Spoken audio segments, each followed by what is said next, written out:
তাদের মাথায় নেমে এসেছে আকাশ। ঢেউগুলো সব সময় আলপনা আঁকছে। নৌকো নিয়ে মাছ দরিয়ায় কুবের। উড়ো হাওয়ার মুখে বিড়িটা সে আগুন জ্বালতে পারে না। মুখে হাত পোড়া বিড়ি নিয়ে আকাশটাকে দেখে নেয়। আকাশটাকে এত ভালো সে চেনে। নিজের জীবনটাকে যদি তার 1% চিনত, তাহলে জীবনটা তার পাল্টে যেত। নদী তার জীবন, তার সঙ্গে তার বয়ে চলা। নৌকোয় নাকি কুবেরের বাঁচবে না। যে কাজ করে সেই কাজ করে তো সংসার চলে না। নিজের জাল নেই, নৌকো নেই।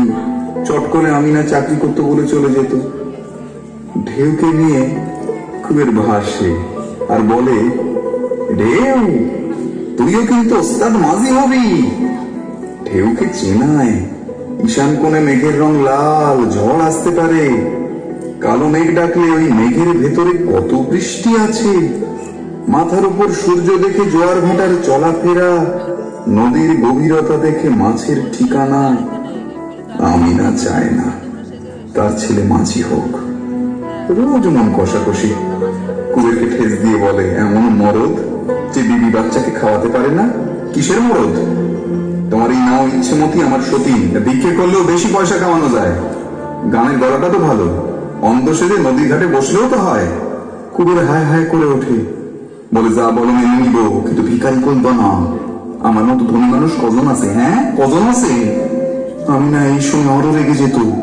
কুবের বসা করে সেই যে ইচ্ছে মতিতে উঠে পড়ে, আর 2-3 দিন বাড়ি ফেরে না। আমি আগে ভয় করত, মনে ডাকত।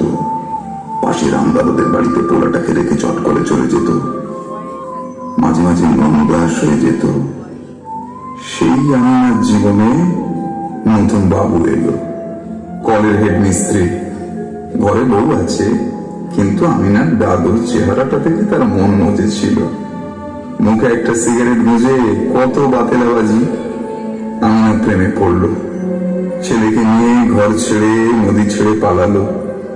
একদিন সন্ধ্যেবেলা কুবের এসে দেখে ঘরের দরজা খোলা, কেউ নেই। মেঝেতে মাদুরটা একা শুয়ে আছে। জিজ্ঞেস করলো, আমিনা কোথায়? ঢেউ কোথায়? আমিনা কোথায়? পরের দিন ছোটে কারখানায়। সেখানে গিয়ে শুনে যে আমিনা নেই, বাবলু সর্দারের সঙ্গে পালিয়েছে। তারপর থেকে আর ওই ঘরে সে আসেনি।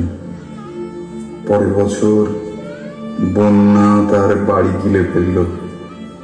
কুবের দেখেছে তার চোখে পানি আসে। চোখের পানির স্বাদ নদীর মতো। বয়স বেড়েছে কুবেরের, চোখের দৃষ্টি কমে আসছে। নদী মাতাল হলে তার বইটা ধরে রাখতে কষ্ট হয়। তার রেডিও গান কোন সময় শচীন কর্তা, আব্বাস উদ্দিন, কোন সময় সে নিজেই গলা ছেড়ে ভাটিয়ালি ধরে। এক অদ্ভুত শক্তি তার গায়ে চলে আসে। সেদিন শ্রাবণের আকাশ খুব থমথমে।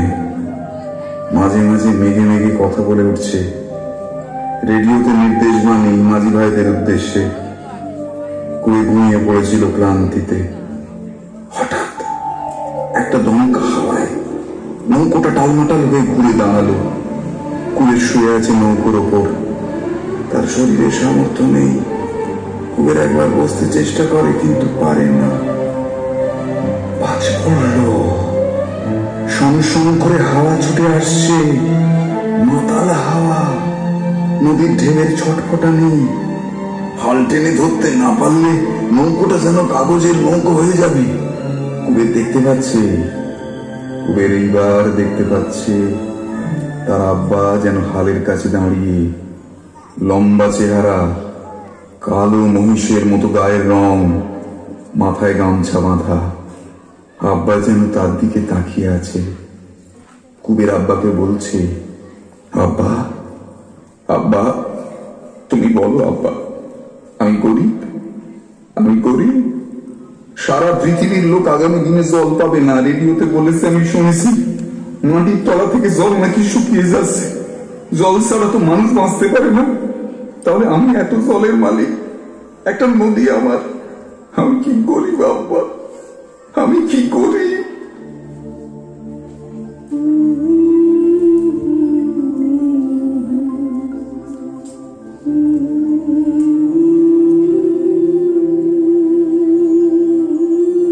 কবির দেখছে তার নৌকো পাল্টি খেল মাছ দরিয়ায়।